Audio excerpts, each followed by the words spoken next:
इनाम देने वाले राजनेता माननीय अरुण जेटली जी उपस्थित हैं। अपने केंद्रीय रसायन एवं उर्वरक मंत्री और बिहार के चुनाव प्रभारी माननीय अनंत कुमार जी उपस्थित हैं। बिहार के पूर्व उप मुख्यमंत्री श्री सुशील कुमार मोदी जी, प्रदेश अध्यक्ष श्री मंगल पांडे जी, नेता प्रतिपक्ष श्री नंद किशोर यादव जी, बिहार के प्रभारी सांसद भूपेंद्र यादव जी, केंद्रीय कृषि मंत्री और कृषि पत्र समिति के अध्यक्ष, घोषणा पत्र समिति के अध्यक्ष माननीय राधा मोहन सिंह जी हैं। केंद्रीय मंत्री श्री राजीव प्रताप रूडी जी हैं। हमारे चुनाव अभियान समिति के प्रदेश अध्यक्ष पूर्व केंद्रीय मंत्री डॉक्टर सीपी ठाकुर जी हैं। डॉक्टर अनिल जैन जी राष्ट्रीय महामंत्री भाजपा और चुनाव घोषणा पत्र समिति की श्रीमती किरण बेदी जी, श्री सुरेश गुप्ता जी, श्री कृष्ण कुमार सिंह जी विधान पार्षद, डॉक्टर योगेंद्र पासवान और प्रदेश के प्रवक्ता और घोषणा पत्र समिति के सदस्य श्री देवेश कुमार जी हैं। मेरा सीधा आग्रह है इस घोषणा पत्र समिति की माननीय सदस्य श्रीमती किरण बेदी से इस लोकार्पण समारोह का विधिवत संचालन करें। श्रीमती किरण बेदी।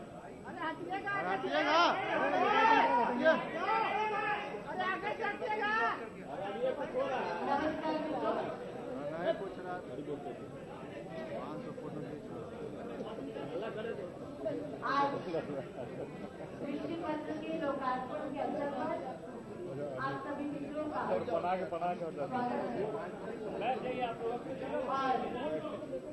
हमारे बीच हमारे प्रदेश अध्यक्ष मंगल पांडे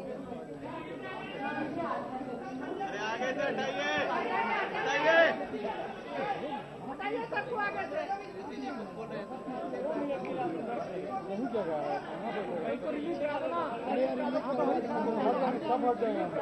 भारत सरकार के हट जाएगा ना, जिनके नेतृत्व में हम लोगों ने 2005 में बिहार से जंगल राज को समाप्त करके विकास का राज स्थापित किया था।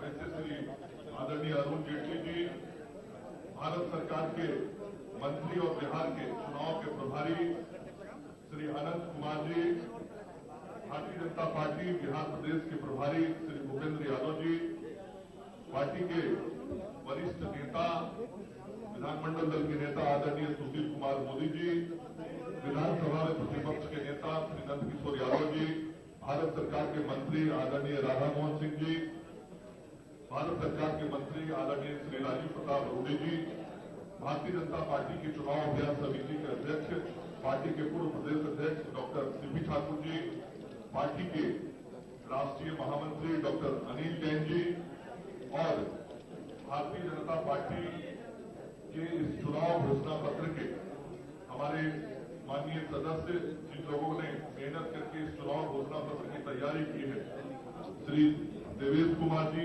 श्रीमती किरण बेदी जी, श्री कृष्ण कुमार सिंह जी, श्री सुरेश गुप्ता जी, श्री योगेंद्र पासवान जी और इन सभी लोगों ने भारत सरकार के कृषि मंत्री श्री राधा मोहन सिंह जी की अध्यक्षता में इस घोषणा पत्र की तैयारी की है, पूरी चर्चा की है और राधा मोहन सिंह जी के नेतृत्व में इन सभी साथियों ने मिलकर इस चुनाव घोषणा पत्र को तैयार किया है।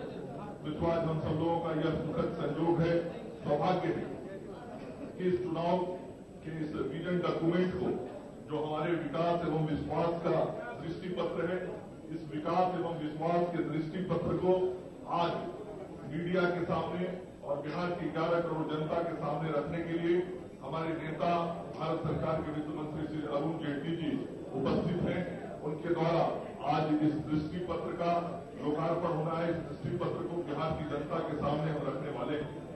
यह जो दृष्टि पत्र तैयार हुआ है, इस दृष्टि पत्र को तैयार करने के लिए इस समिति के सभी माननीय सदस्यों ने, आदरणीय राधा मोहन सिंह जी ने बिहार के विभिन्न क्षेत्रों में जाकर विभिन्न वर्ग और समुदायों के बीच चर्चा करके, वो युवा हो, महिला हो, वो व्यवसायी हो, उद्योगपति हो, मजदूर हो, किसान हो, नौजवान हो, सभी लोगों के बीच जाके चर्चा किया, इन लोगों ने सभी की बातों को सुना है, सभी की समस्याओं को जाना है और उसके बाद से भारतीय जनता पार्टी के इस दृष्टि पत्र को सभी लोगों ने तैयार किया है कि हम आगे आने वाले दिनों में जब बिहार परिवर्तन की अंगड़ाई ले रहा है, बिहार में भाजपा के नेतृत्व में एनडीए की सरकार बनने वाली है और वह सरकार जब बनेगी तो भारतीय जनता पार्टी किस दृष्टि के साथ बिहार के अंदर शासन और सत्ता को चलाने का काम करेगी, सत्ता के काम करने के क्या सूत्र होंगे, उन सूत्रों को इसके अंदर रखने का काम किया है।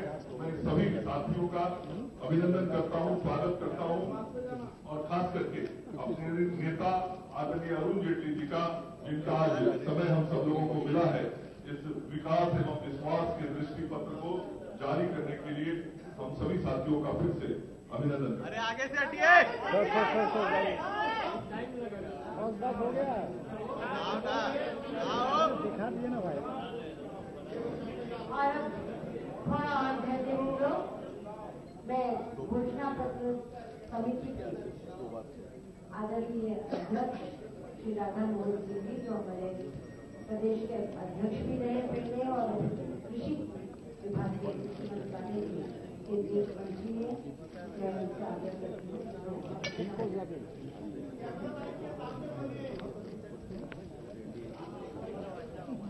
आज के इस अवसर को उपस्थित हम सबों के नेता भारत सरकार के सम्माननीय वित्त मंत्री आदरणीय अरुण जी, हमारे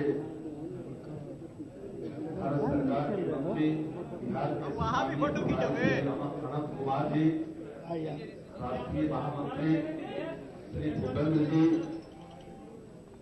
विधानमंडल दल के हमारे नेता मोदी जी, विधान सभा में हमारे नेता सम्माननीय नंदकिशोर जी, आदरणीय सीपी ठाकुर रूढ़ी जी और सम्माननीय अनिल जैन जी, मंच पर बैठे हमारे घोषणा पत्र समिति के सभी सम्माननीय सदस्यगण, मीडिया के मित्रों, आप सबको स्मरण होगा कि 10 वर्ष पहले आदरणीय अरुण जी के मार्गदर्शन में हम भारतीय जनता पार्टी के कार्यकर्ताओं और बिहार की जनता ने जंगल राज से बिहार को मुक्त कराया और इस बार भी लगभग 2 वर्षों से बिहार में यही स्थिति दिखाई दे रही है।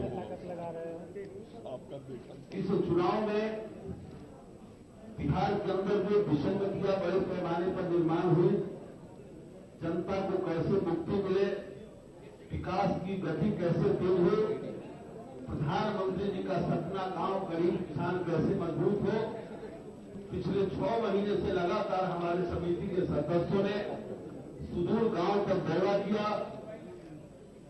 और मैंने स्वयं भी दौरा किया और एक बात बहुत स्पष्ट जो पहले से भी था और इस बार भी दिखाई दिया कि जब तक किसान मजबूत नहीं होगा, बिहार मजबूत नहीं होगा, देश मजबूत नहीं होगा। हर खेत पर पानी, हर किसान को स्वराज हेल्थ कार्ड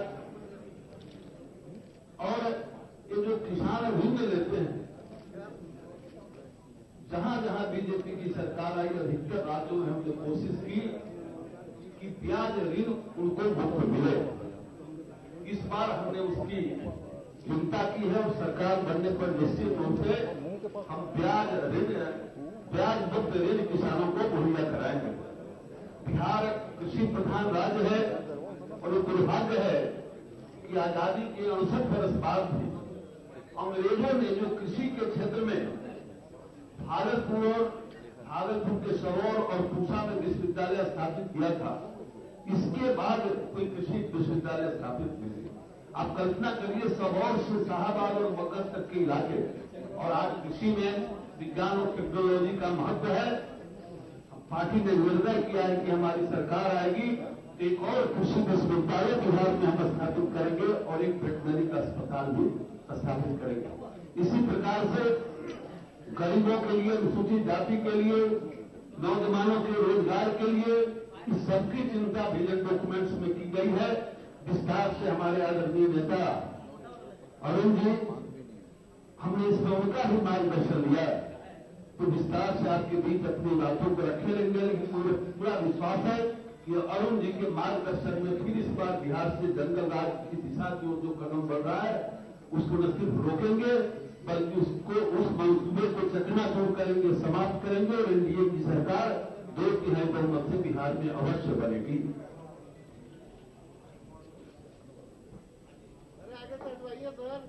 आगे से हटिएगा जरा। हो जाएगा भाई। दृष्टि पत्र तैयार करने में पूरी टीम ने बहुत प्रयास किया और जन संवाद और जन भागीदारी के माध्यम से यह दृष्टि पत्र तैयार हुआ है। इसके लिए हम लोग चैम्बर ऑफ कॉमर्स या और जितने एसोसिएशन के अलग अलग वर्गों के उनसे मिले, अलग अलग शैक्षिक संस्थाओं से मिले, और यहाँ तक कि हम झुग्गी झोपड़ी क्षेत्रों में भी गए और जो सबसे अलग कार्यक्रम रहा वो ये कि झुग्गी झोपड़ी क्षेत्र में बच्चों ने अपना हम लोगों को समर्पित किया और उसमें हमारी तो आगे से फिर हट जाएंगे। पासवान जी, कृष्ण कुमार सिंह जी और दिनेश कुमार जी ने और हमारे सारे वरिष्ठ नेताओं का मार्गदर्शन हमें इसमें मिला है।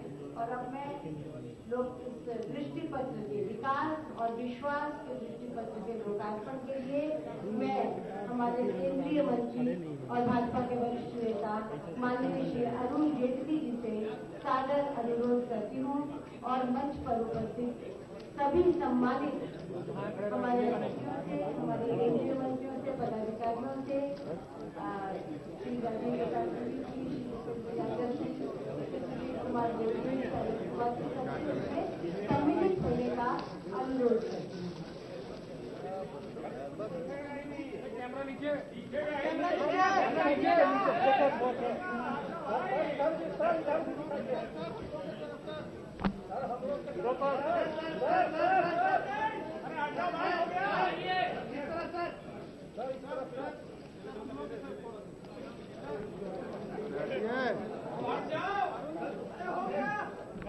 आगे से हटो।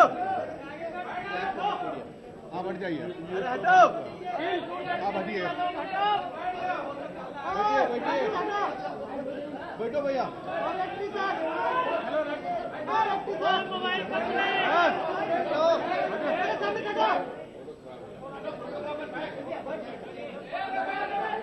मोबाइल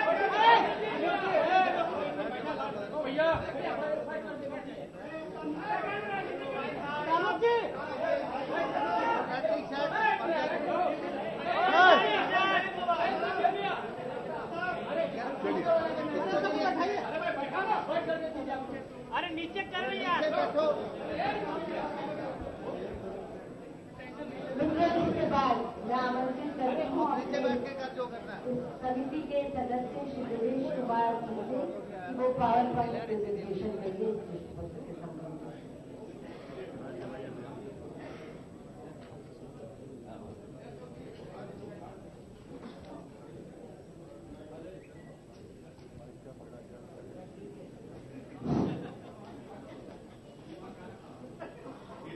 पत्र है हमारा, ये बहुत संक्षिप्त है और कृषि, चूंकि बिहार एक कृषि प्रधान प्रदेश है इसीलिए हमने कृषि पे विशेष ध्यान दिया है और इसके लिए बिहार के कृषि कैसे उन्नति हो सके और बिहार के विकास में कैसे योगदान दे सकता है उसके लिए हम लोगों ने पॉइंट रखे हैं।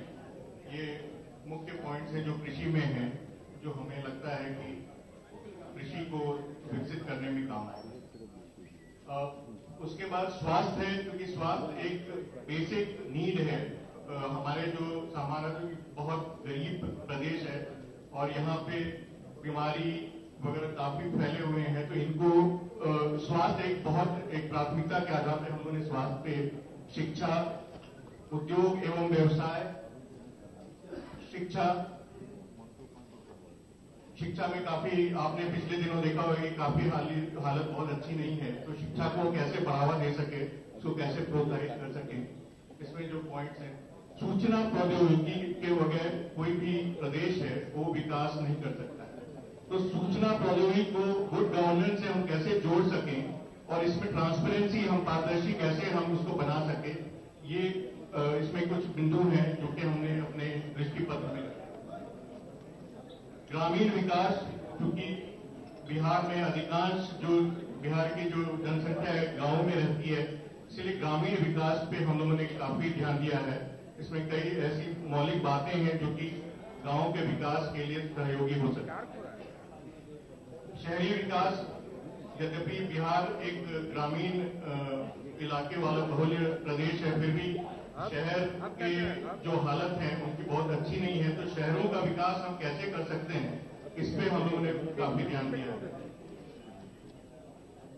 अनुसूचित जाति, जनजाति एवं अति पिछड़ा, इनके परिवारों को कैसे इनको हम बढ़ावा दे सके, इनके रोजगार, स्वास्थ्य और इनकी चिंता हम कैसे कर सके, तो ये इस पे हम लोगों ने ध्यान दिया। महिला सशक्तिकरण, प्रदेश की लगभग 50% से थोड़ा सा कम, क्योंकि जनसंख्या का जो है भाग वो महिलाओं का है, तो महिलाओं के सशक्तिकरण के लिए उनको कैसे समान अवसर मिले, तो ये उसके लिए हम लोगों ने एक विशेष प्रयास किया है। पर्यावरण की अभी आप लोगों ने देखा होगा कि पटना हाईकोर्ट ने पर्यावरण को लेकर काफी तीखी टिप्पणियां की थी। तो बिहार को कैसे स्वच्छ हम बना सकते हैं और इसको हम स्वास्थ्य और हाइजीन, इससे हम कैसे जोड़ सकते हैं, इस पे हम लोगों ने ध्यान दिया है। रोजगार एवं तकनीकी शिक्षा, प्रशासनिक सुधार, ये भी गुड गवर्नेंस से जुड़ा हुआ है और इसको बिहार में सुशासन कैसे हम ला सकते हैं, इसके लिए कुछ बिंदु हम लोगों ने डाले हैं। धन्यवाद।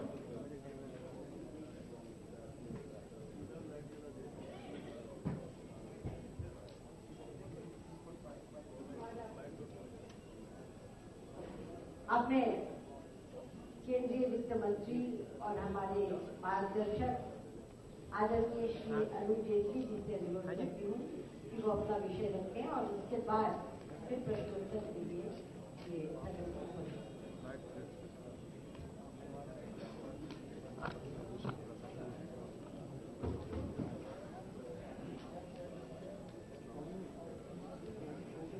मित्रों,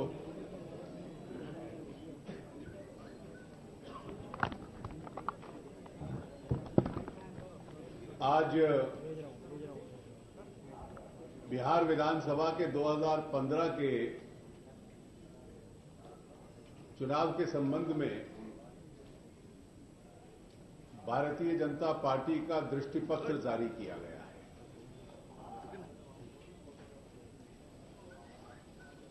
ये बिहार में एक चार्टर ऑफ डेवलपमेंट है और आर्थिक दृष्टि से बिहार को पिछड़ेपन से निकालने का एक संकल्प है।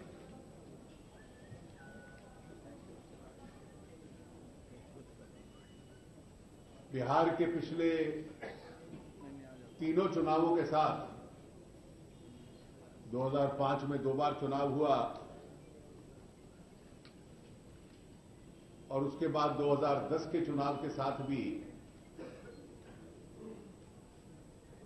मुझे जुड़ने का अवसर मिला था।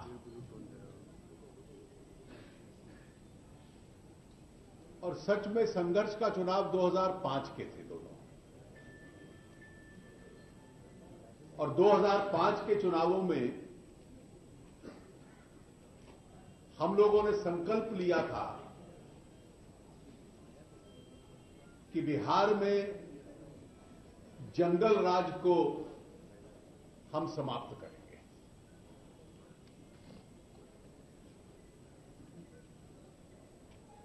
सरकार चली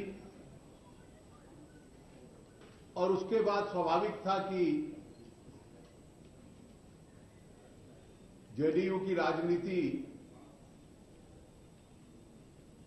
में स्थिरता नहीं थी और जंगल राज के खिलाफ चुनाव जीता गया 2 बार 3 बार, और बाद में जेडीयू की निर्भरता उसी जंगल राज के निर्माताओं के साथ हो गई।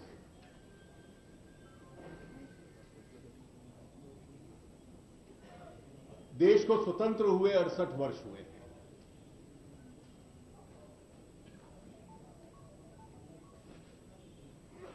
पहले 4 दशकों में एक दो अपवाद छोड़कर यहां कांग्रेस पार्टी के नेतृत्व की सरकार थी। 15 वर्ष तक आरजेडी के नेतृत्व की सरकार थी और पिछले 10 वर्ष से जेडीयू की सरकार है। कुछ 3 बार जूनियर पार्टनर्स के रूप में भारतीय जनता पार्टी को कुछ समय के लिए इन सरकारों का हिस्सा बनने का मौका मिला, लेकिन पूरे 68 वर्ष कांग्रेस, आरजेडी और जेडीयू के नेतृत्व वाली सरकारें बिहार में रही हैं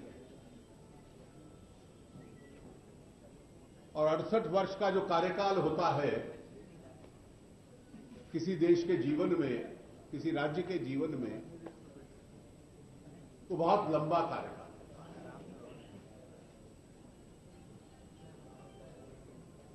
इतने लंबे कार्यकाल में तो राज्य की पूरी तस्वीर बदली जा सकती है।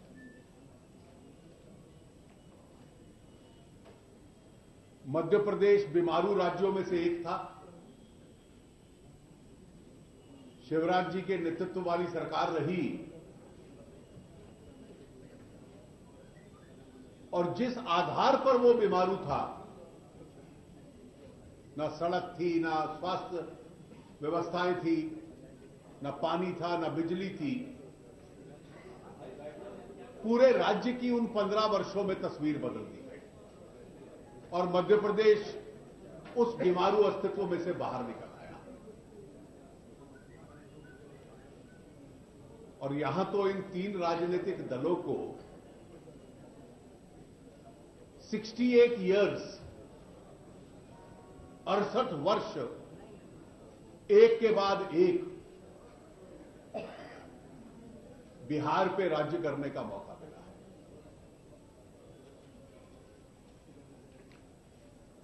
और आज भी इसमें कोई बहस की गुंजाइश नहीं है।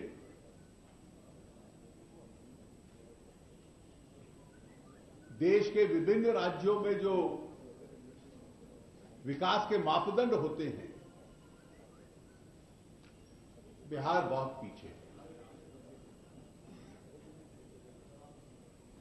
पिछले 10 वर्षों में भी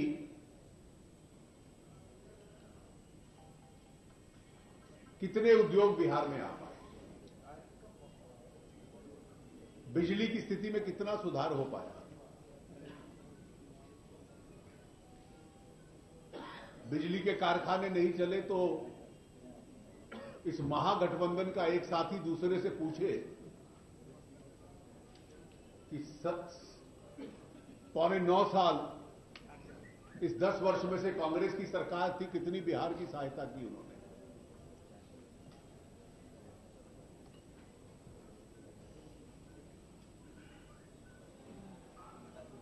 और आज जो चरित्र है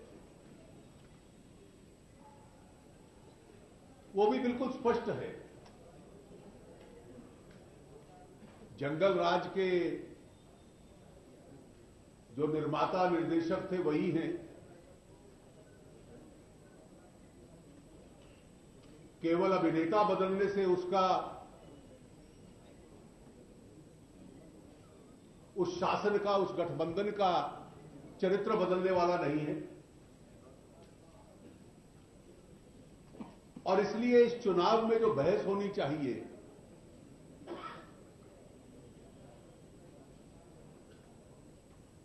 वो किसी दूसरे विषय पे नहीं हो सकती। ये तीनों से ये पूछना कि पिछले 68 वर्षों में एक के बाद एक आपको अवसर मिला, इस पिछड़ेपन की आर्थिक स्थिति से बिहार को निकालने के लिए आप लोगों ने क्या किया?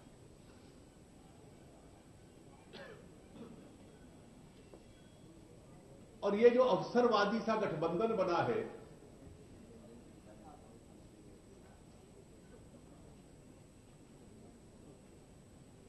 ये समझ में आने वाला नहीं है। जो इसमें पार्टिसिपेंट्स हैं, राजनीतिक स्थिरता, पॉलिटिकल कंसिस्टेंसी, उनमें से एक का भी गुण नहीं है। Political consistency is not their virtue. और इसलिए बिहार को अराजकता में घसीट डालना, इसके अलावा उसका दूसरा परिणाम नहीं हो सकता। मैंने कुछ दिन पहले दिल्ली में कहा था कि हम जैसे लोग जो बचपन से ही राजनीतिक और सामाजिक कार्यकर्ता रहे हैं और राजनीति के विद्यार्थी भी रहे हैं,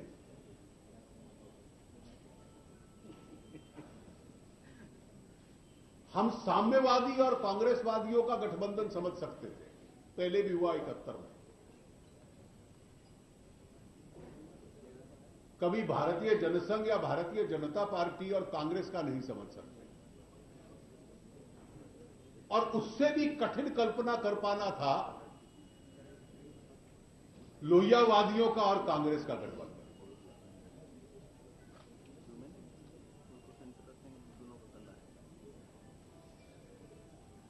वैचारिक दृष्टि से कोई समानता नहीं, राजनीतिक शैली अलग है, विचार अलग है, लेकिन क्योंकि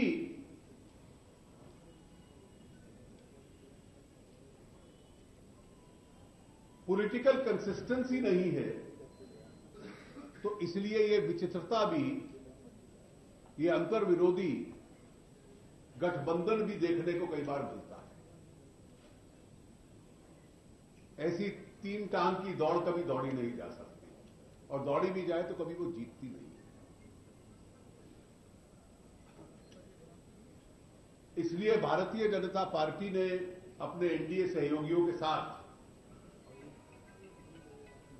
बिल्कुल स्पष्ट बहुमत आए, और आज जिस दृष्टिपत्र को हम लोगों ने आपके समक्ष रखा है, उसके पीछे बड़ा स्पष्ट उद्देश्य है। बिहार में दो चीजें हैं जो बिहार की ताकत है। एक बिहार की खेती और दूसरा बिहार का ह्यूमन रिसोर्स। वो ह्यूमन रिसोर्स एक प्रकार से डिसइंटीग्रेट हो जाता है, अवसर पाने के लिए बिहार से बाहर चला जाता है।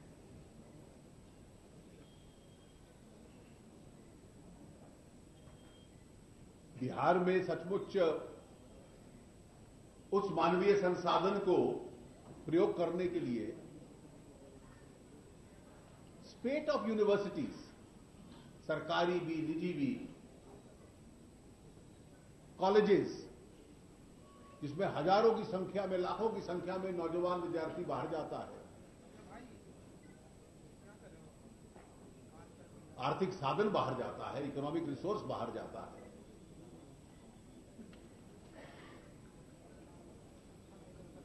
बिहार की पावर, बिजली की समस्या,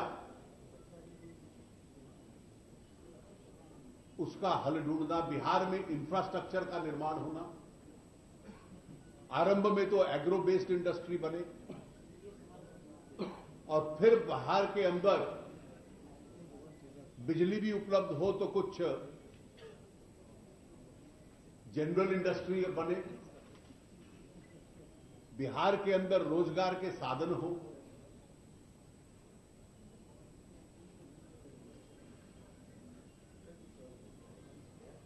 बिहार की मदद के लिए केंद्र सरकार हमेशा पीछे खड़ी रहेगी, और हम लोग ये मानते हैं कि अगर बिहार में भारतीय जनता पार्टी के नेतृत्व वाली सरकार बनती है, जिसकी पूरी संभावना हमें आज दिखती है, एनडीए की सरकार की, तो ये जो इतिहास बिहार में लिखा गया,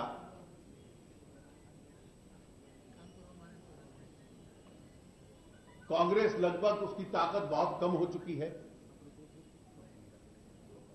आरजेडी मानती है कि विकास के नाम पर वोट नहीं मिलता, इसलिए अन्य विषयों को लेकर समाज को बांटो।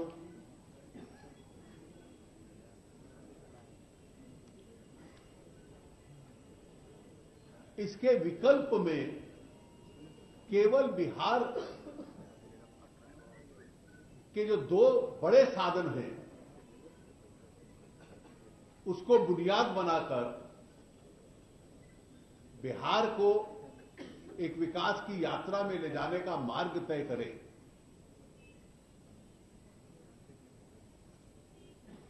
Roads, highways, education, agro based industries, पानी, बिजली,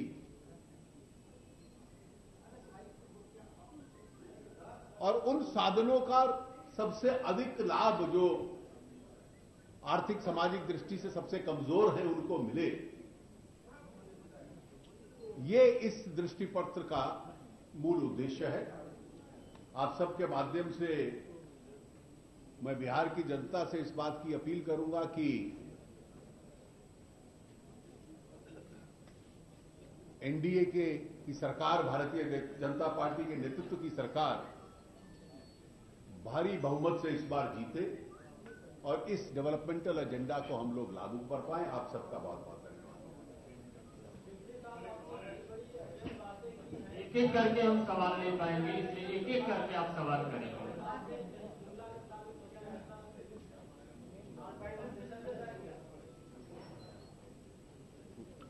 दीपक Mishra, telegraph.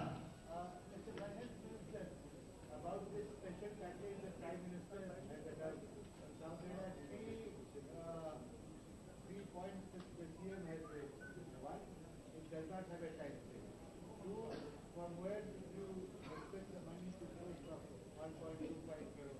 And 3, of course, it is a repackaging. Would you like to comment on that? Well, let us take these three questions. It's factually not correct, but the resources will come from the Government of India. The resources will come from budgets of the Finance Ministry and also budget sanctioned to different ministries. If he believes it's a repackaging, he should be asking the smallest of his alliance partners,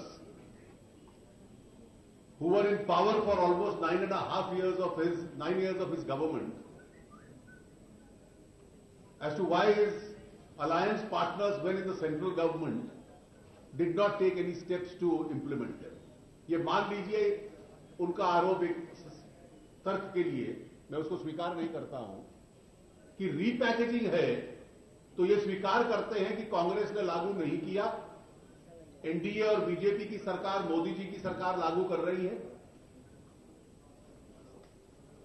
और इसलिए कम से कम उसके लिए तो धन्यवाद दे देते हैं। और नई सरकार हमारे नेतृत्व में बनेगी, वो इस पैकेज को गंभीरता से लेगी और जितने भी साधन इस पैकेज को लागू करने के लिए आवश्यक होंगे, जो इस पैकेज में हैं, वो पूरे के पूरे केंद्रीय सरकार उपलब्ध करवाएगी। Devendra Parashar, India TV.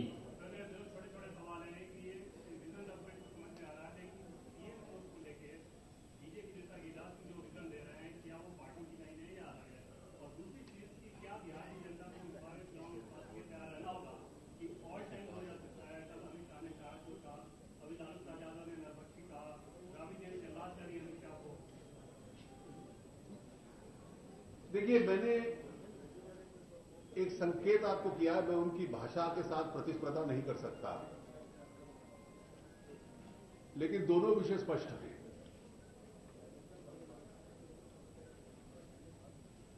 हमारे नेताओं में से एक होगा, आनंद कुमार जी हमारे यहां के प्रभारी हैं, आपको और स्पष्टता दे सकते हैं। ये कई बार हुआ है कि चुनाव के बाद हम लोग मुख्यमंत्री की घोषणा करते हैं और पार्टी को लेकर इसमें कोई विषय नहीं है, गठबंधन को लेकर कोई विषय नहीं है, मीडिया की उत्सुकता रहती है, लेकिन स्वाभाविक है।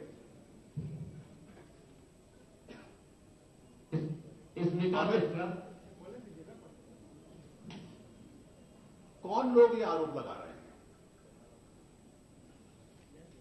जब लालू जी रेल मंत्री थे तो उन्होंने एक फर्जी जांच बिछाई थी, फर्जी, फैब्रिकेटेड, जिसने एक फर्जी रिपोर्ट दी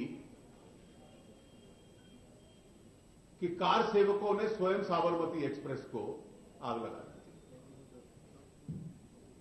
और जिन्होंने इतना बड़ा कांड किया जिसकी वजह से इतनी दुर्भाग्यपूर्ण घटनाएं हुई, उनकी मदद करने के लिए वो घटना थी, वो जांच बिठवाई थी, ये याद रखिए।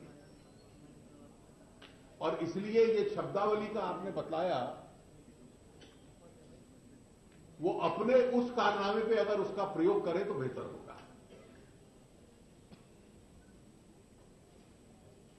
आज तक नहीं हुआ कि ऐसे अपराध में कि एक रेल को आग लगा दी जाए, कार सेवकों को जला दिया जाए और एक रेल मंत्री एक फर्जी रिपोर्ट तैयार करवा ले, और अब तो अदालत का फैसला भी आ चुका है कि किसने लगाई। और अमित जी के खिलाफ जो झूठा फर्जी केस बनाया गया उस पर भी अदालत का फैसला आ चुका है।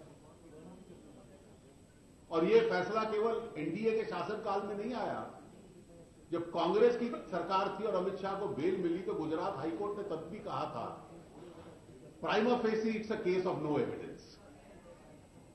ये यूपीए सरकार के दौरान हाईकोर्ट ने कहा था बेल देते वक्त।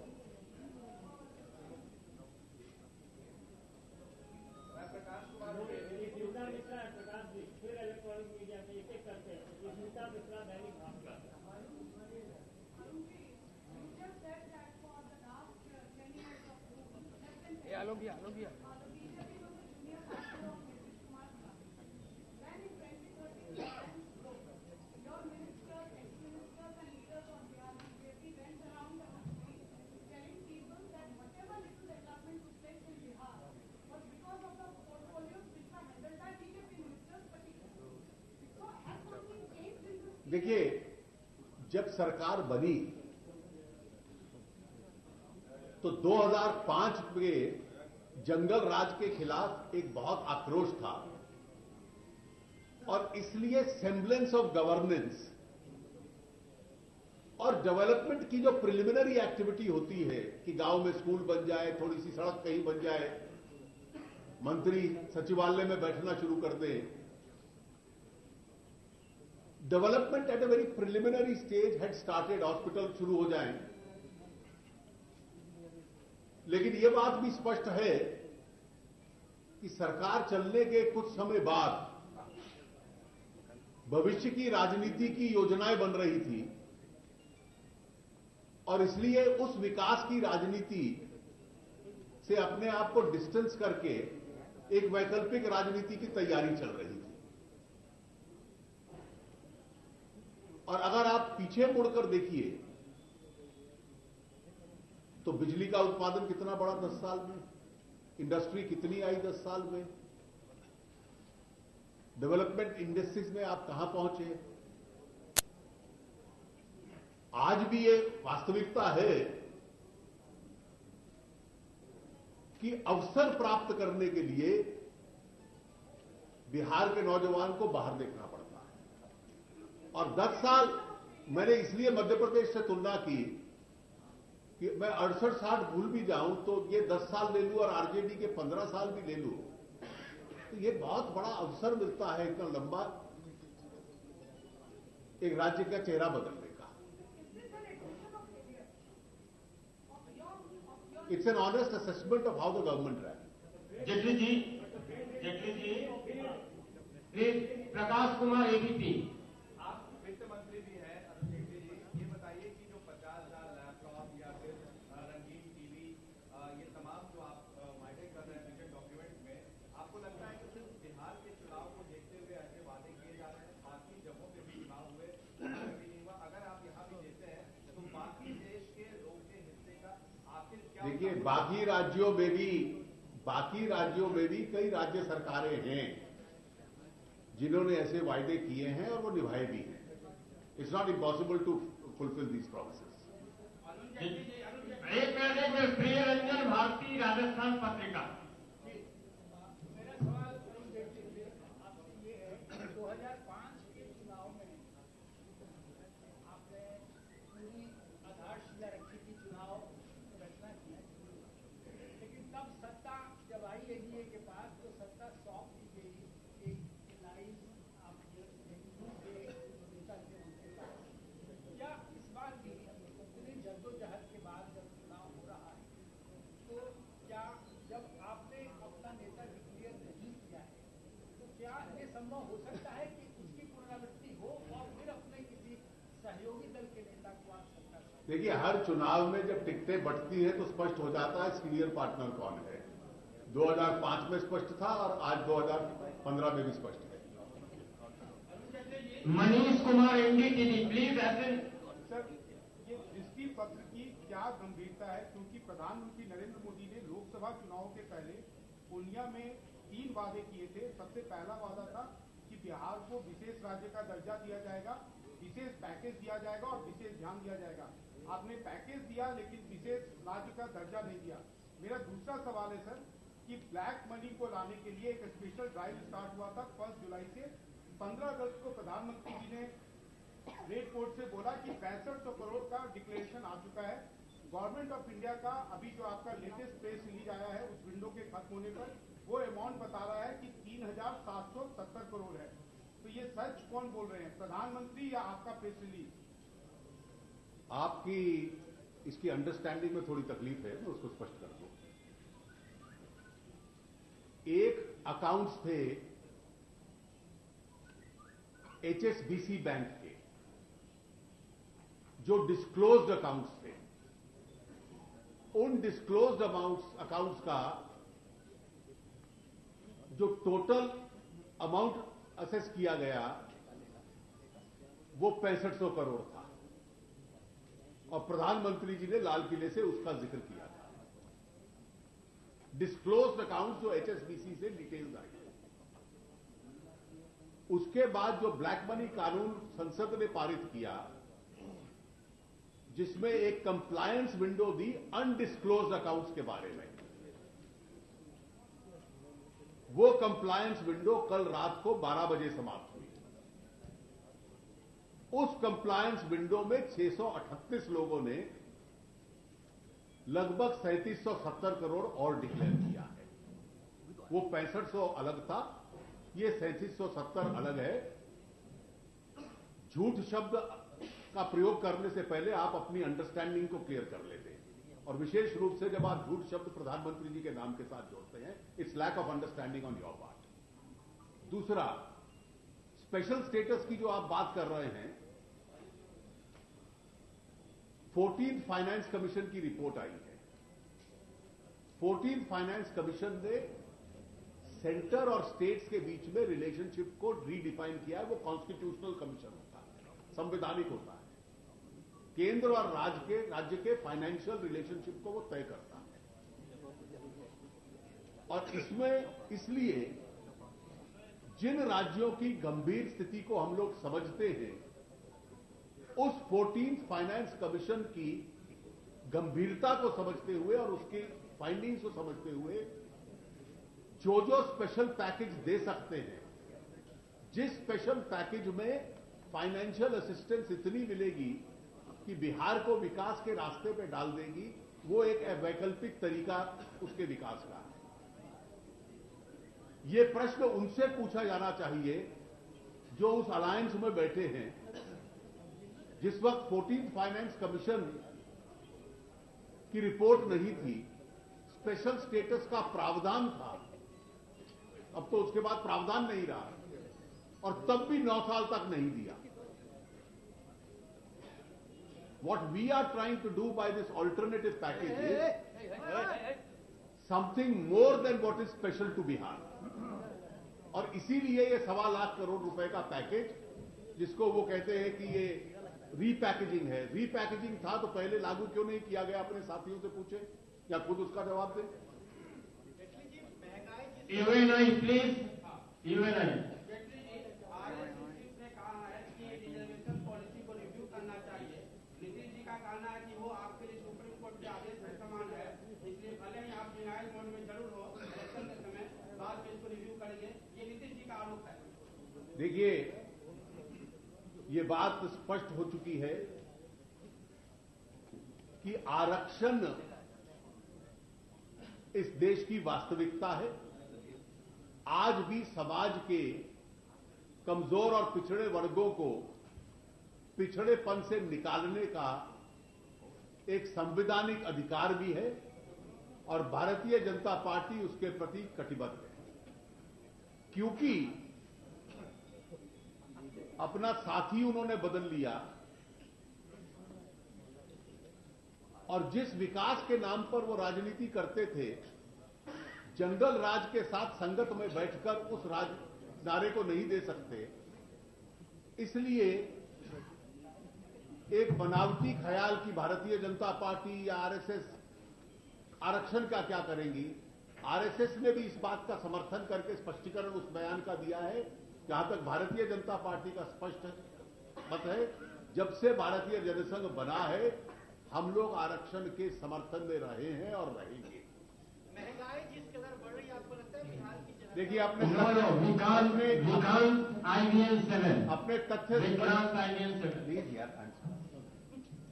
अपने तथ्यों को स्पष्ट कर लीजिए।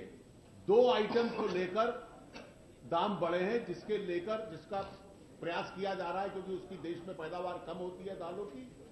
उसके अलावा पिछले 20 साल के इतिहास में महंगाई इस स्तर पर नियंत्रित नहीं रही जो आज है।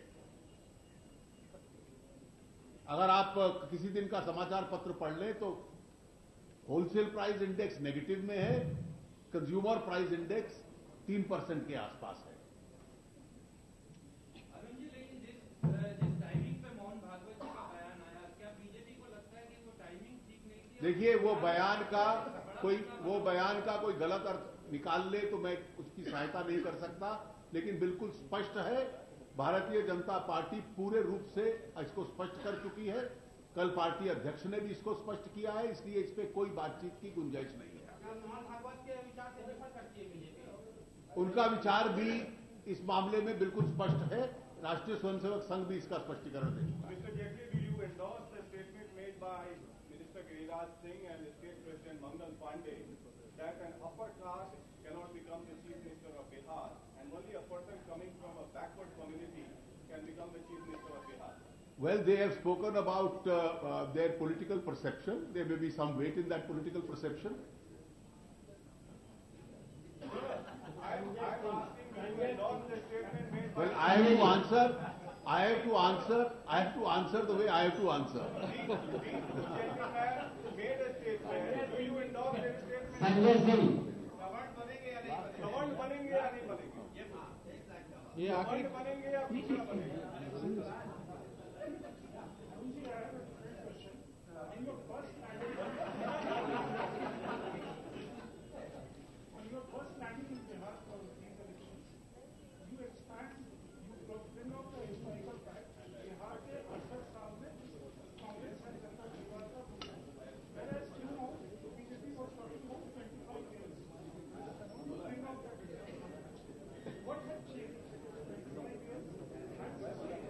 नहीं, ऐसा है कि nothing has changed. Both facts are factually correct.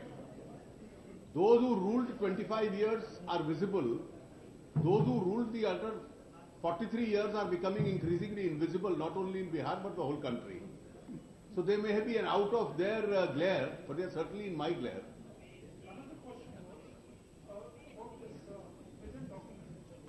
BJP was generally not a party so far I understand, was going for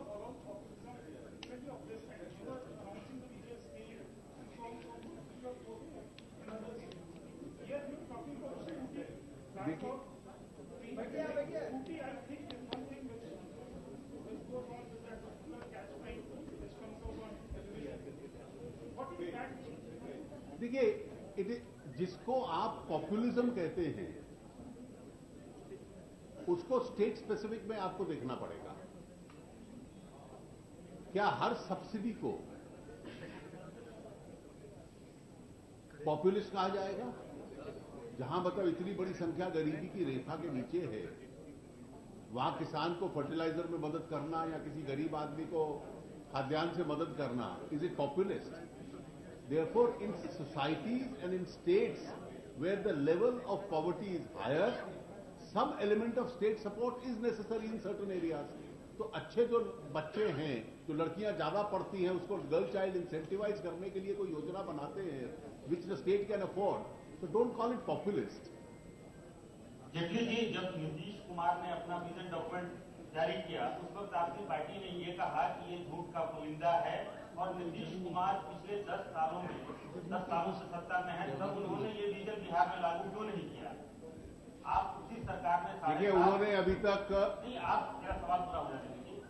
आपकी पार्टी उसी सरकार में 7.5 सालों तक सत्ता साझेदार रही, आपके बगल में सुशील कुमार मोदी जी बैठे हैं, उप मुख्यमंत्री रहे, आपको तब ये लैपटॉप, साड़ी, 5 डिसमिल जमीन की याद क्यों नहीं आई?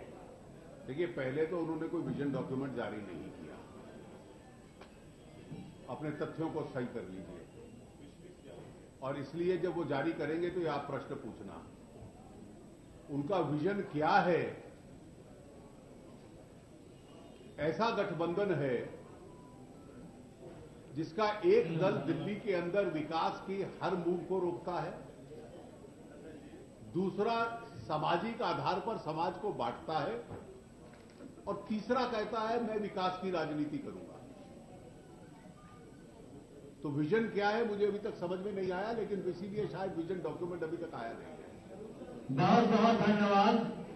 ये लास्ट केस ही देश का है, बहुत धन्यवाद।